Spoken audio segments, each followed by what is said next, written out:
One of the biggest myths you'll ever hear about intuition is that you're either born with it or you're not.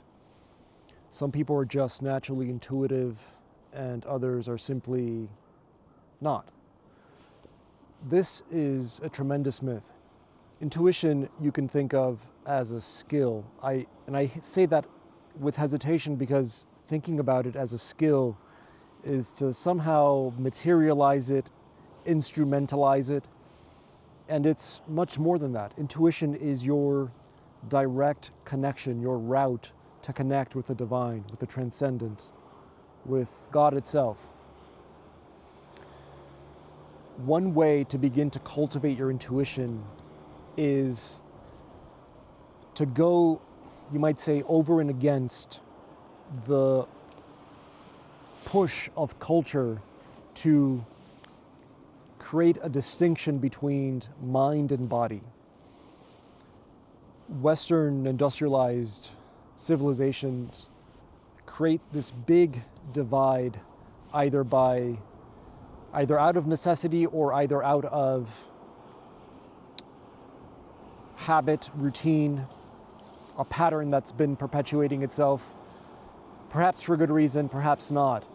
In the case of intuition, it's not a great thing to maintain this established divide between mind and body. And we find this in science nowadays, where even medical professionals are catching up to the importance, to the significance of having a strong mind-body connection and how illnesses of the mind manifest themselves in the body. Emotional disturbances will manifest themselves in the body. Pent-up emotions could manifest as forms of cancers, immunological issues, and so on. So my invitation for you is that if you want to cultivate a deeper connection to your intuition, begin by dissolving this dichotomy between mind and body. Really, it's one entity. It's the body-mind.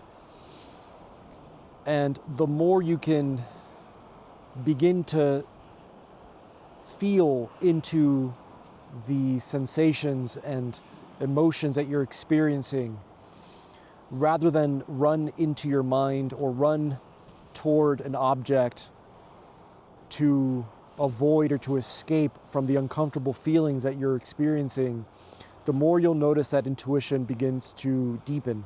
You'll begin to have more intuitive flashes and insights. And that's because intuition often lies right underneath our emotions.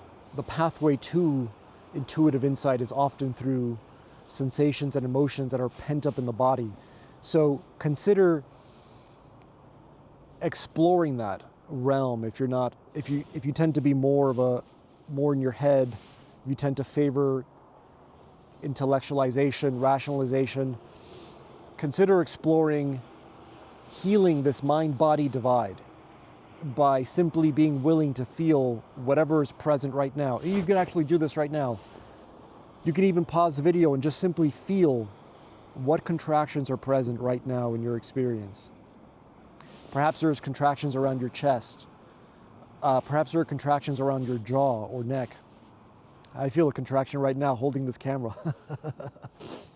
So simply notice, be willing to feel into that. And the more you're willing to do that, you'll notice that intuition will begin to deepen in you. If you found this message valuable, check out my newsletter where I talk about intuition and leadership. Link below. Peace.